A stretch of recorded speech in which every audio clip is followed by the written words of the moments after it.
Welcome back everyone to Game of the Week, a series where each week I'll be taking a niche and unpopular Roblox game and reviewing it. And if I miss a single week of uploading, the series will end. As always, each game that I review will be linked down in the description below, so if you want to play the game, all you have to do is scroll down and click on the first link you see in the description. So without any further dilly-dallying, this week's Game of the Week is...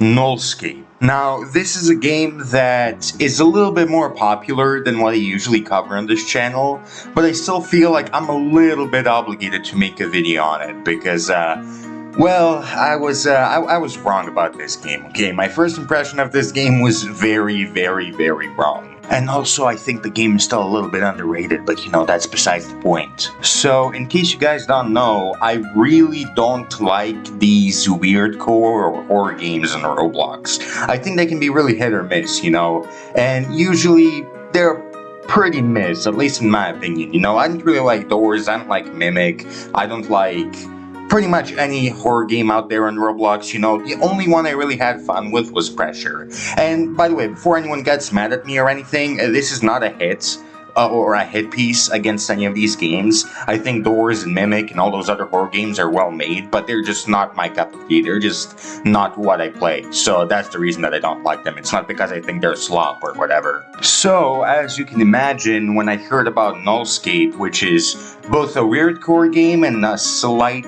kind of sort of horror game, I was not really all that much into it, you know. I saw the thumbnail of the game, I saw the title of the game, and I never joined it, never tried it out, and I was like, you know what, this game is probably not my cup of tea, so I'm just gonna leave, and I'm gonna never return. And, you know, I held up that opinion until about yesterday. Literally yesterday from the recording of this audio. Because, what happened yesterday is this guy named NextGamer132, who you're seeing on your screen right now, he insisted that he really wanted to show me this game. And, you know what? I agreed. I was like, well, I got nothing better to do right now. And so I joined him, and we played a couple rounds, and oh boy, I really owe this game an apology, don't I? So yeah, we ended up playing a couple of rounds, and the game was actually really fucking fun, despite what it looked like to me originally. But anyways, I yapped long enough. What even is Nullscape, for those of you who are asking? Well, Nullscape is kind of like Pac-Man in a weird way, but like more modernized, I suppose. It's like a modern version of Pac-Man, I guess. Basically, the way that the game works is that each stage that you play on is composed of multiple different platforms that are on like multiple different elevations, and you gotta like platform between them and get to every single platform on the whole map. And on each platform, there's a number of these little black boxes that you have to collect. Kind of like Pac-Man, as I said, you know. You gotta collect every single one of those black boxes, which act as those little yellow dots on the map that you collect in Pac-Man. And yeah, once you collect every single one of those dots, the map starts falling apart. And when that happens, all the black boxes get replaced by golden boxes, which you want to collect as many of them as you can before leaving the stage that you're currently on. Because what you use these golden boxes for is you use them like a currency kind of thing, kind of like coins. And whenever you finish a stage of the game, you go back to the lobby, and inside of the lobby you can buy upgrades for those coins that you collected.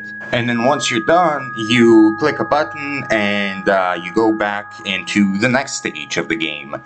But, like I said, this game is pretty similar to Pac-Man, and as you guys know, in Pac-Man you have ghosts that you have to avoid. Otherwise, if you touch them, they're probably gonna kill you, unless you have that power-up that lets you eat them and whatnot. And don't you worry, my friends, because this game has enemies that are pretty much ghost equivalents in this game, right? Except they're way cooler and have a lot more special abilities and are usually way more messed up to dodge than the ghosts in Pac-Man. But yeah, the way that the enemies in this game work is that in between the rounds, when you're picking out your upgrades, you also have a random selection of monsters that you have to pick before you can continue on to the next stage. And this is how the difficulty ramps up in the game, because with each stage, stage. You will have to choose more and more and more and more monsters to join the roster that's gonna appear in each stage until they overwhelm you and you fucking die. But yeah, as I said before, the way that the monsters in this game work is that between each round, you have a random selection of 3 monsters that you and your team can choose to vote on to have them appear in the next round. And you have to choose one monster to join you, because if you don't, then you cannot progress in the game. But anyways, as I mentioned before, I said you and your team have to vote on which monster you want to pick.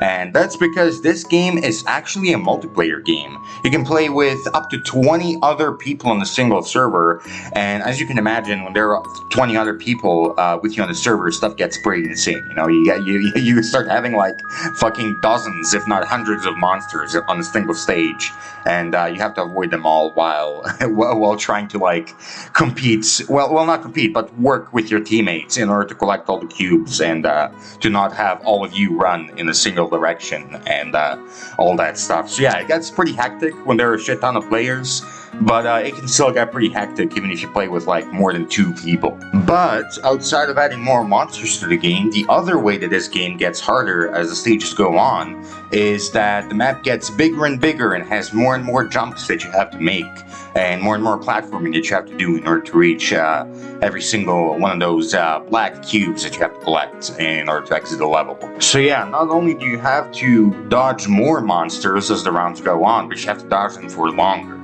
And it just gets like impossibly hectic near, I say near the end of the game, but there is not really an end of the game. As far as I know, it's an endless game. But like, you know, in the later game, on the later stages, it gets really damn hectic to try to avoid everything and, you know, collect like the fucking 50,000 cubes that you have to collect in like stage 100 or something. So as you can imagine, this whole insane scaling in difficulty in this game and the variety of difficulty and upgrades that you can choose in the game creates a really interesting like skill ceiling and skill floor inside the game, because the game has a pretty minimal skill floor. I think it's pretty easy to get into, you know. It's pretty easy to like learn all the monsters and what you do and how to avoid them and all that. But it has an insanely high skill ceiling and an absolutely insane skill expression overall. Because, of course, when you start in the game, you're gonna be, like, slipping around, trying your best to, like, collect all the cubes, and let's be real, you're probably gonna fall into the void on, like, level 1 of the game. However, if you put, like, dozens of hours into the game, you can do some absolutely insanely impressive, like, fucking esports level plays, like this guy right here.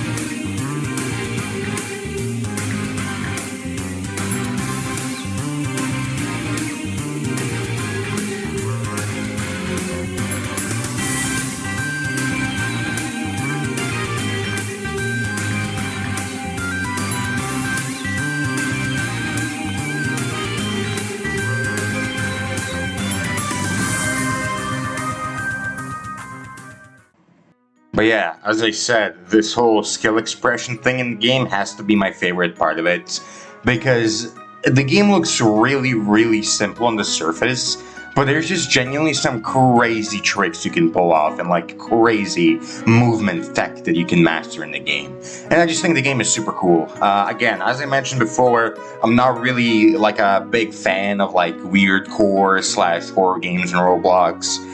But this one definitely grew on me. This one, I definitely came around this one. So, if you guys are like me and you also don't really like weird core or horror games in Roblox, and you passed up on this one because of that, then I hope this video manages to ease you into the game a little bit, for lack of a better word. And yeah, I just hope you go play it, because it's genuinely fun. Give it a shot, even if it's just for like 1 or 2 rounds.